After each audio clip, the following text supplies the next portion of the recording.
বসিয়ে রাখে চলে গেছে। চলে যাওয়াতে তো হঠাৎ কী করবে, সে বসে রয়েছে। তো হঠাৎ একটা ছোট্ট বালক আসে বললো, তুমি কে? যে বললো, আমি গ্রামবাসী, আমি বৃন্দাবন যাওয়ার যাত্রী, কিন্তু আমার মন্দিরকে আমি অন্ধ, আমার জন্য তাদের স্পিডটা কমে গেছে, তার জন্য আমি যেতে পারছি, আমাকে রেখে চলে গেছে। তখন বালক বললো, তাহলে তুমি কী করবে? আমি এখানে বসেই থাকবো, আর কী করবে? তখন বালক বললো, দেখো আমার কাছে শর্টকাট রাস্তা আছে বৃন্দাবন যাওয়া, তুমি আমার সাথে চলো। অন্ধ বললো, ঠিক আছে, আমাকে নিয়ে চলো। শর্টকাট রাস্তায় সে যাচ্ছে অন্ধকে নিয়ে। তখন যখন বৃন্দাবনে পৌঁছাইছে, তো দেখে সাথে যারা গ্রামবাসী তারাও পৌঁছাই গেছে। তো বললো গ্রামবাসী, তুমি কীভাবে এসলা?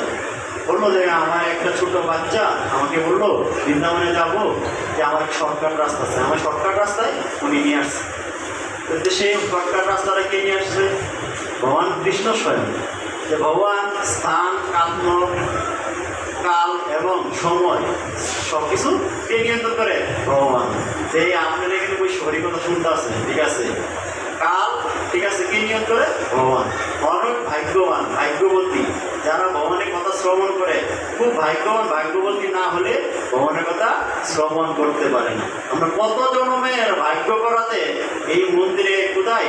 ভগবানের মন্দিরে এসে কি হরিকথা শুনছেন। যে কৃষ্ণ এই সময়কে বাড়াতেও পারে, কমাতেও পারে। কয়েক সেকেন্ডের মধ্যে ছিল কি শাশ্বত শুধু ভগবান অর্জুনকে শুনাইছে। যে ভগবানের এই ক্ষমতা আছে না নেই? আছে। ভগবানের এই ক্ষমতা আছে। তখন এখানে শ্লোকে বলছে যে শ্রীকৃষ্ণ বসুদেব দেবকী পুত্রের আবির্ভূত হয়েন। এখানে আমরা অনেকে চিন্তা করি যে দেবকী নন্দন কৃষ্ণ না যশোদা নন্দন কৃষ্ণ। আমরা এটা সবাই কি বিভ্রান্ত হয়েছে যে ব্রহ্মার পুত্র, ঠিক আছে, ব্রহ্মার পুত্র হচ্ছে পৈতৃ, ঠিক আছে। এই পৈতৃক বংশে অনুষা নামে তাকে পৈতৃ বিবাহ করে। বিবাহ করে ওই পৈতৃক অনুষা থেকে একটি সন্তান লাভ করে। সেই সন্তান হচ্ছে চন্দ্র বা সুম, ঠিক আছে। এই সুম বংশের বা চন্দ্রের পুত্র হচ্ছে বুধ। বুধের ছেলে হচ্ছে নৌজ। নৌজের পুত্র হচ্ছে যদু।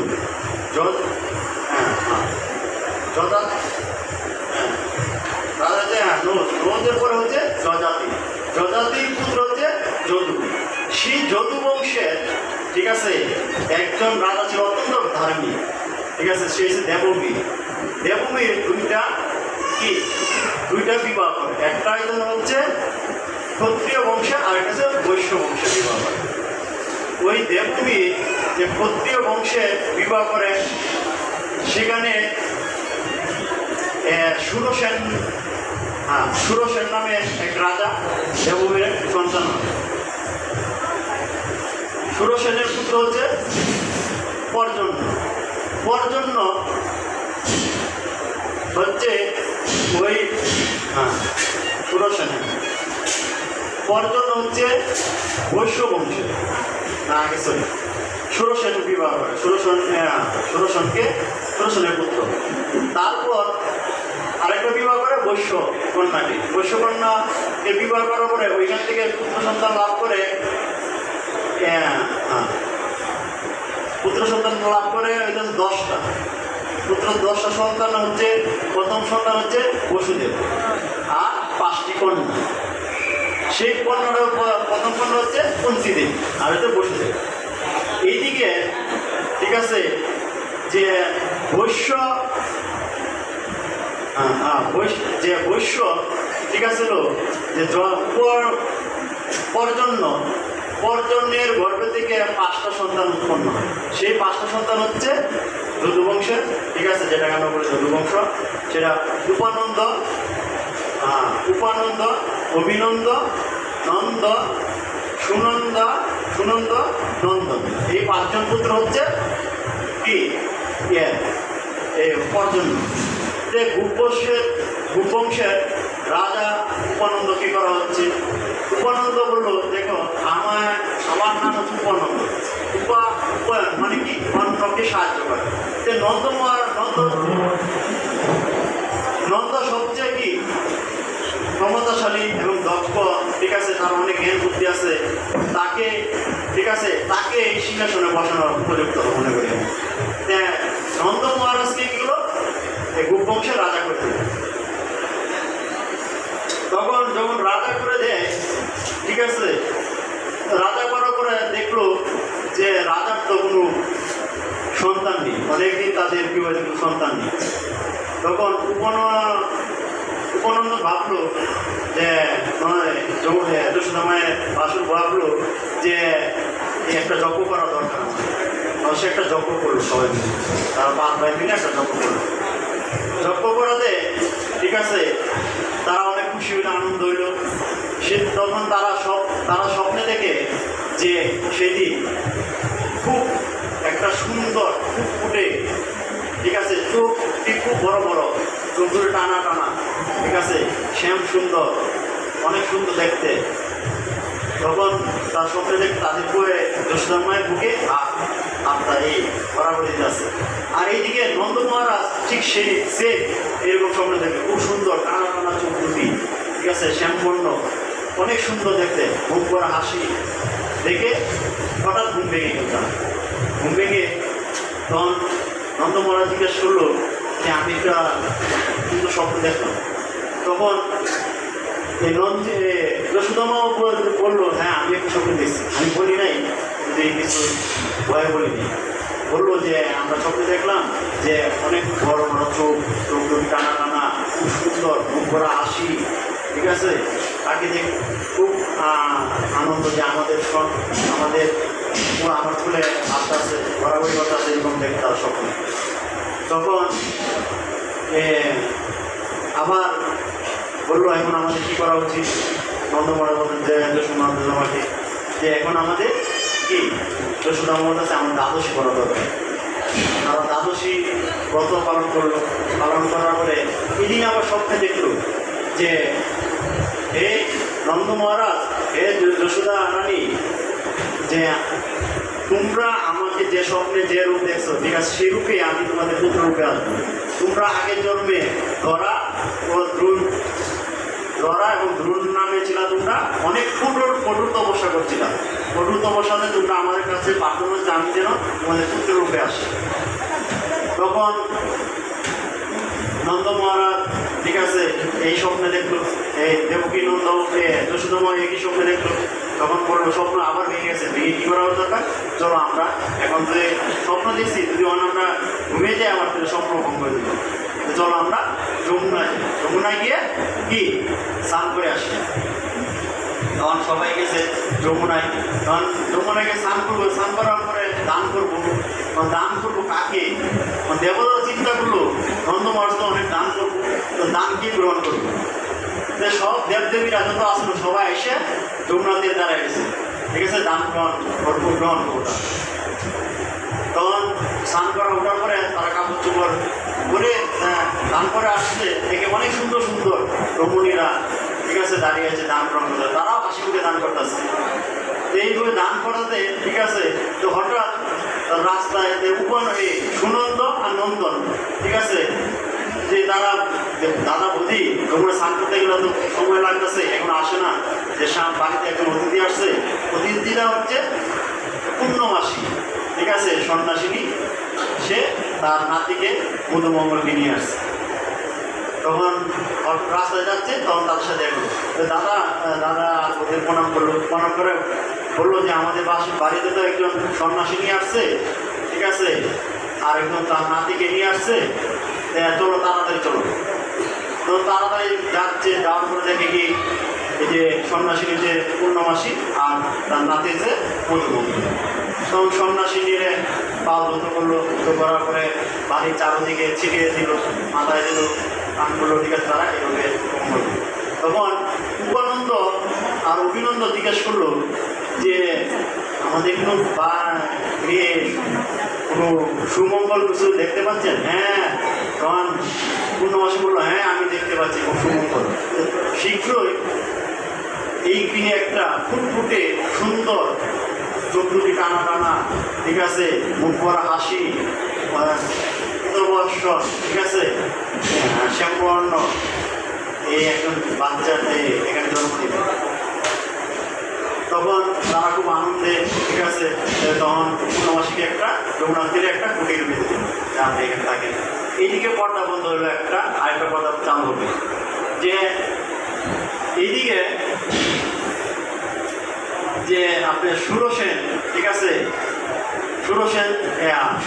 সুরসেন যে তার ছেলে বসুদেবের সাথে দেবকী বিবাহ আয়োজন করছে।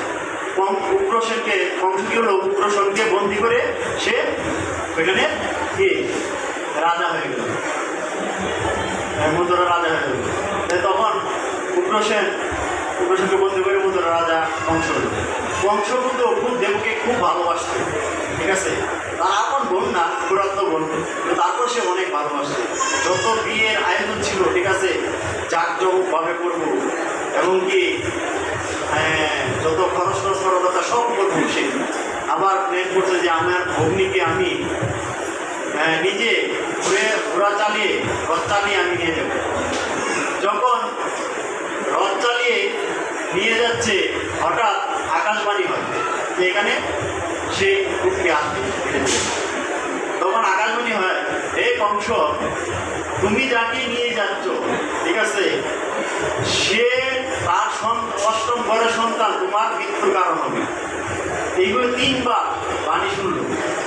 তিনবার বাণী শোনার পরে কি করলো কংস, যে রথ চালিয়ে নিয়ে যাচ্ছিল তার ভগ্নিপতিকে, তার বোনকে, তখন যে দেবকী সুন্দর কেশ ফুলের মালা দিয়ে বাঁধানো ছিল, সেটা আকর্ষণ করে তলোয়ার নিয়ে কাটতে শুরু করল। তখন বসুদেব চিন্তা করলো, আমার তো পত্নী দেবকী, আমি তাকে রক্ষা করার দরকার আমার অবশ্যই। তখন সে তাকে বুদ্ধি দিল, দেখো এই অপরাধ না, ঠিক আছে, ওর থেকে তো তোমার কোনো ভয় নেই, ওর অষ্টম ঘরের সন্তান থেকে তোমার ভয় আছে, ঠিক আছে, তুমি ওকে হত্যা করো না। আর তুমি একজন শক্তিশালী রাজা, ঠিক আছে, খুব ভালোভাবে বুঝেছে। এখন এই পরিস্থিতির মাঝে যুদ্ধ তো করা যাবে না, যুদ্ধ করলে কে রক্ষা পাবে? পাবে না, তাকে মারবে। তখন সে অনেক মধুর বা মিষ্টি বাক্য দ্বারা তাকে বোঝানো হয়েছে। তখন দেখো যে তুমি তো মৃত্যু হবে, জানো বংশীয় মৃত্যু আমি কোথায় যাবো, যে কোনো একটা জমিতে তুমি যাবে, এখানে তুমি সুখ ভোগ করতে পারবে। রাজা হবো, কারণ রাজা নাও হতে পারে, কিন্তু একটা জমিতে যাবো, সেখানে আমরা যে জমিতে যাই না কেন আমাদের কিন্তু একটা ওই জমির, ঠিক আছে, ওইখানে আমরা সুখ ভোগ করি। আমি তো কুকুর জমিতে আমরা জন্মগ্রহণ করে কুকুরে ওই দেওয়াটা ছাড়তে চাই না, কারণ এখানে একটা সুখ আছে। শকুরের দেওয়া যদি আমরা যাই, সেখানে আমরা কি করি, আমরা ওই শকুরের দেওয়াটা ছাড়তে চাই, সেখানে আমরা একটা কি সুখ আছে, আমরা ওই দেওয়াটা ত্যাগ করতে চাই। তখন অনেক সুন্দরভাবে বুঝে কংস তার কথা রাখলো, বললো, বসুদেব বললো, তোমার যে আমাদের যখন সন্তান হবে তোমাকে আমি তোমার হাত ধরে। কংস আমার বসুদেবকে খুব বিশ্বাস করতো, ঠিক আছে, কারণ ধার্মিক ছিল, এক কথা মানতো। তখন বললো, ঠিক আছে, এক এক করে এইভাবে 6টা সন্তান হয়, 6টা কি কংসের হাত তুলে দেয়। কংসের হাত তুলে দিলে ঠিক আছে, কংস এক এক করে 6টাকে কি মেরে ফেলে। এইভাবে, ঠিক আছে, মারতে মারতে যখন সপ্তম গর্ভে, ঠিক আছে, সপ্তম গর্ভবতী হয় দেবকী, তখন ভগবান শ্রীকৃষ্ণ যুগমায়াকে আদেশ করলো যে তুমি আমার ভাই বলরাম দেবকীর গর্ভে আছে, তুমি ওকে ট্রান্সফার করে রোহিণীর গর্ভে স্থানান্তরিত করো। তখন যুগমায়া কৃষ্ণের আদেশে যুগমায়া কী করলো, ওই দেবকীর গর্ভের থেকে রোহিণীর গর্ভে স্থানান্তরিত করলো। তখন স্বপ্নে দেখলো দেবকী যে তার গর্ভপাত হয়েছে। আবার যশোদা রোহিণীদের তার গর্ভ হচ্ছে, কিন্তু স্বপ্ন ভেঙে দেখে না, কারণ গর্ভপাত হচ্ছে, সন্তান আমার গর্ভে আছে। এই জন্য এই বলরাম কেন আসে, বলরাম হচ্ছে গর্ভটা আসে বড় মাঝে কি নাঙ্গল আছে, নাঙ্গল দেখছেন আপনার? হ্যাঁ, কে কে দেখছেন নাঙ্গল? অনেকে দেখেন, যারা শহর আছে দেখেন। ঠিক আছে, নাঙ্গল দেখে তো হাল চাষ হয়। ঠিক আছে, যে ভগবান আসছে বড় মাসিক করে কৃষ্ণ যখন আসবে যে জায়গাটা ভালোভাবে চাষ করে, যাতে কোনো মনমুদ্র মানে কি কাম, ক্রোধ, লোভ, মোহ, মোহ, মাৎসর্য, ছয়টা কিন্তু থাকে। এই ছয়টা ঋতু ধ্বংস করে দিয়েছে কে? ভগবান। তখন তখন এই তখন কৃষ্ণ ভাবলো যে সন্তান গর্ভের সন্তান তো গর্ভপাত হয়েছে, বংশ ভাবলো। ঠিক আছে, তাহলে অনষ্টম ঘরের সন্তান তাকে তো আমার খেয়াল রাখতে কখন জন্ম সবসময় কি কৃষ্ণ কার চিন্তা বংশ সবসময় কার চিন্তা, ভগবানের চিন্তা, কার বিষ্ণু চিন্তা সবসময়। খাইতে বইতে উঠতে শুইতে সবসময় কৃষ্ণ কৃষ্ণ করে। আমরা যদি বলি ভাই একটু হরিনাম করেন, ঠিক আছে, আরে ভাই আমি অনর্বর হরিনাম করি, তোমাদের মধ্যে হুটাকে যে আমার ধর্ম পালন করতে না, আমি সবসময় মনোর করি।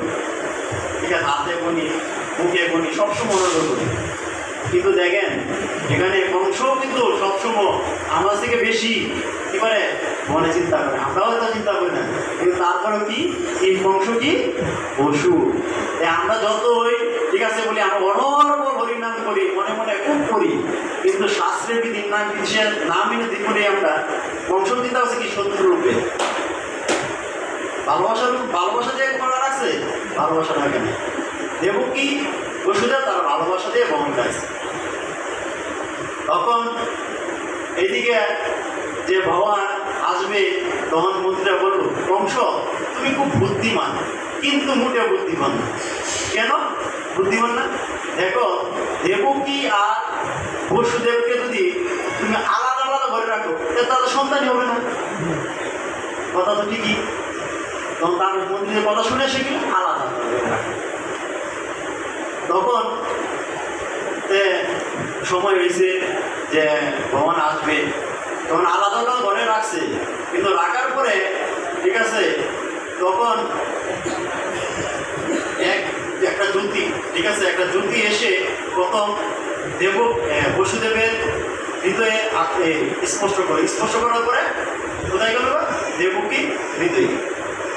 তখন ভগবান বলল চতুর্ভুজ রূপ, যেখানে বলছে চতুর্ভুজ, যে কৃষ্ণ অর্জুন বলতেছে দেখো আমি তোমার বিশ্বরূপ দেখতে চাই, এই আগের 4 নম্বর দিয়ে শুরু করে বলতেছে আমি বিশ্বরূপ দেখতে চাই। তখন বললো তুমি বিশ্বরূপ দেখতে চাও তো তোমাকে আমি দেখাবো, কিন্তু তোমার এই চক্ষু দ্বারা তুমি আমাকে দর্শন করতে পারবে। কি লাগবে? দিব্য চোখ। তোমাকে আমি দিব্য চোখ দান করছি, তুমি দেখো, তোমাকে আমি দেখাচ্ছি বিশ্বরূপটা। তখন যখন দেখলো তার অষ্টবসু, তারপরে 11 রুদ্র যাচ্ছে, রুদ্র তারপরে যে ব্রহ্মা, তারপরে বাসুকীনাথ, বিভিন্ন ঠিক আছে ব্রহ্মাণ্ডের কোনো ব্রহ্মাণ্ড দেখলো, কোনো ব্রহ্মাণ্ড সোনা দিয়ে তৈরি, কোনো ব্রহ্মাণ্ডটা মাটি দিয়ে তৈরি, কোনো ব্রহ্মাণ্ডটা মণিমাণিক্য দিয়ে তৈরি, এগুলো বিভিন্ন আকৃতি দেখলো। সে দেখার পরে দেখলো ভগবানের অনেক হস্ত, ঠিক আছে, অনেক পা, ঠিক আছে, অনেক মাথা, কোন শেষ নাই। আর দেখতে তাকে দেখে অর্জুন খুব ভয়ে দিতে হচ্ছে। দেখো কৃষ্ণ বলতেছে দেখো তুমি যদি তো আগে একটু নাও মারো, ভগবানের এরকম দাঁত, ঠিক আছে, বিশ্বরূপে যে দাঁতের মাধ্যমে এক একটা ব্যক্তি চূর্ণ বিচ্ছিন্ন হয়ে যাচ্ছে, দাঁতের আঘাতে কেন চূর্ণ বিচ্ছিন্ন হয়ে যাচ্ছে? যে অর্জুন বলছিল যে আমি যুদ্ধ করতে চাই না। দেখো তুমি তো যুদ্ধ নাও করো, ওরা আমার দ্বারা সবাই নিহত আছে। ঠিক আছে, ভীষ্ম বলো, দ্রোণাচার্য বলো, কর্ণ বলো, সবাই আমার দ্বারা নিহত দেখলে অর্জুন সব দেখতেছে, ঠিক আছে, যে সব এবার নিহত আছে। এভাবে বলল, ঠিক আছে, দেখানোর পরে বললো যে কৃষ্ণ দেখো আমার তো অনেক ভুল হয়ে গেছে, ঠিক আছে, বলছে তুমি যদি নাও মারো, ঠিক আছে, যারা এখানে রণক্ষেত্রে উপস্থিত আছে তাদের মৃত্যু হবেই। তোমরা 5 জন ছাড়া, পঞ্চপাণ্ডব ছাড়া যারা আছে এখানে সবারই মৃত্যু হবে। তুমি আর ভয়ে ভীত কেন?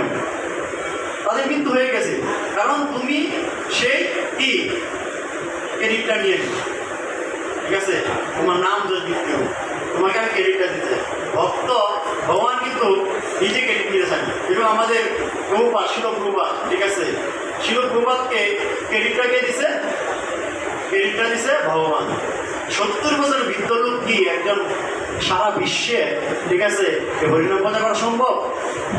সাইডুলি তো যায় যা অবস্থা, একদিকে পায়খানা করা, একদিকে প্রসাদ করে, চলাচলা করতে হবে না। আর 70 বছর বৃদ্ধ একটা আমেরিকা গেলে, ঠিক আছে, যেখানে সব কি নেশাখোর, অবৈধ শ্রীসঙ্গ, যত 4টে নিয়মের আছে সব কিছু তারা করে। ওই গোয়া তাদেরকে ধরে নিয়ে এসে কি হলো, ভক্ত মনে হয়। তখন বললো, এই অর্জুন বলতেছে, কৃষ্ণ দেখো আমি তো অনেক ভুল করেছি, অবাধ তোমাকে, তোমার সাথে কখনো শুনছি, তোমার সাথে খাওয়া দাওয়া করছি, ঠিক আছে, তোমার সাথে হাসি ঠাট্টা করছি, আমার ভুল হয়েছে, ক্ষমা করে দাও, ঠিক আছে, আমি বড় মস্ত বড় অপরাধ করে গেছি। তখন কৃষ্ণ অর্জুন বলতেছে যে আমি তোমার আর এই রূপ দেখতে চাই না, তুমি আমাকে আগে কি দ্বিভুজ শ্যাম সুন্দর রূপ আমাকে দর্শন দান। আর বললো তুমি যা বলবো আমি এখন তা করি, যথাই তুমি বলছে তুমি যা করবো এখন আমি তাই করতে রাজি আছি। আর এইদিকে ঠিক আছে যে বসুদেবের থেকে যে দেবকীর স্পর্শ করে যে চতুর্ভুজ রূপ নারায়ণ রূপ নিজে নিয়ে আবির্ভূত হয়েছে ভগবান বিষ্ণু, 4টা হাত, 4টা অস্ত্র, ঠিক আছে, আবির্ভূত হওয়াতে তখন বললো যে বসুদেব প্রার্থনা করলো, হে ভগবান, যে তুমি তো এত বড় তুমি এখন আমার ছোট হয়ে যাও। তার মনে অন্যটা কি হলো, সে ছোট একটা বাচ্চা হয়ে গেল, যে হয়ে বিষ্ণু ছোট বাচ্চা হয়ে যায়। ছোট বাচ্চা দেখতে খুব সুন্দর, মুখে জন্মগ্রহণ ছোট বাচ্চা, অলঙ্কার দীপ অলঙ্কার প্রসিদ্ধ বস্ত্র নিয়ে জন্মগ্রহণ করেন, ঠিক আছে। এইদিকে গেল বসুদেবের ঘরে কি ভগবান আবির্ভূত হবে। আর এইদিকে নন্দ মহারাজ দিয়ে যশোদা মায়ের 2টা সন্তান হল, সেই সন্তান 2টাকে কৃষ্ণ আর হচ্ছে যুগমায়, ঠিক আছে। যখন আর এদিকে বসুদেবকে ভগবান বললো তুমি আমাকে গোকুলে নিয়ে যাবে, গোকুলে নিয়ে যাবে, সবকিছু বন্ধ, ঠিক আছে, বন্ধ, যে কারাগার বন্ধ, যখন বেরিয়ে নিয়ে যাচ্ছে তখন ধীরে ধীরে সব খুলে যাচ্ছে আস্তে আস্তে। আর যখন যমুনা পার যায় দেখে যমুনা উত্তাল ঢেউ, কীভাবে নিয়ে যাবে, তবে দেখবে একটা শের হেঁটে যাচ্ছে এই সমুদ্রে, যমুনা পার হচ্ছে। তখন বসুদেব ভাবলো একটা শেয়াল যদি পার হতে পারে আমি কেন পার হতে পারবো, সেও গেল পার হওয়া শুরু, ঠিক আছে। পার হতে হতে গেল নন্দ মহারাজের, সেখানে অন্ধকার ঘটা অন্ধকার ছিল, ঠিক আছে। তখন সেখানে এই দুই কৃষ্ণকে যখন একসাথে রাখে, 2 কৃষ্ণ এক হয়ে গেল। আর এই কন্যাকে নিয়ে আসছে, কন্যাকে নিয়ে আসার পরে, ঠিক আছে, তখন দেখবে বংশরাজ তুলে দিল ওই কন্যা সন্তান, আর কন্যা হোক আর পুত্র হোক, ওরা মৃত্যুর কারণ ওকে মারবে। যখন তাকে মারতে যায় তখন সে আকাশে উড়ে যায়, উড়ে যাওয়াতে, ঠিক আছে, তখন বললো যুগমায় বললো তুমি যাকে মারবে সেখানে, হ্যাঁ বলে গেলাম আমি, ঠিক আছে, সে এখন গোকুলে, হ্যাঁ তাকে বলেছি, সে এখন গোকুলে বাস করছে। তাহলে এই ছিল কৃষ্ণের দ্বিভুজ রূপ, ঠিক আছে। ভগবান অর্জুন দেখতে যাচ্ছিল, এই তাৎপর্য হচ্ছে মূল অংশ আমি বললাম, যে ভগবান কি দেখতে যাবে এই তাৎপর্য থেকে বলতে কিছু বলতে পারলাম, সব পুরোপুরি বলতে পারলাম না। আমি মূর্খ মানুষ, এত কিছু মনে থাকে না, তো যা পারছি বলছি। আমাদের কোনো ভুল ত্রুটি হলে আমাকে ক্ষমা করে দেবেন। আর কারণ আমি ছোটো মানুষ তো কিছু মূর্খ তো আর কিছু বোঝে না, ঠিক আছে।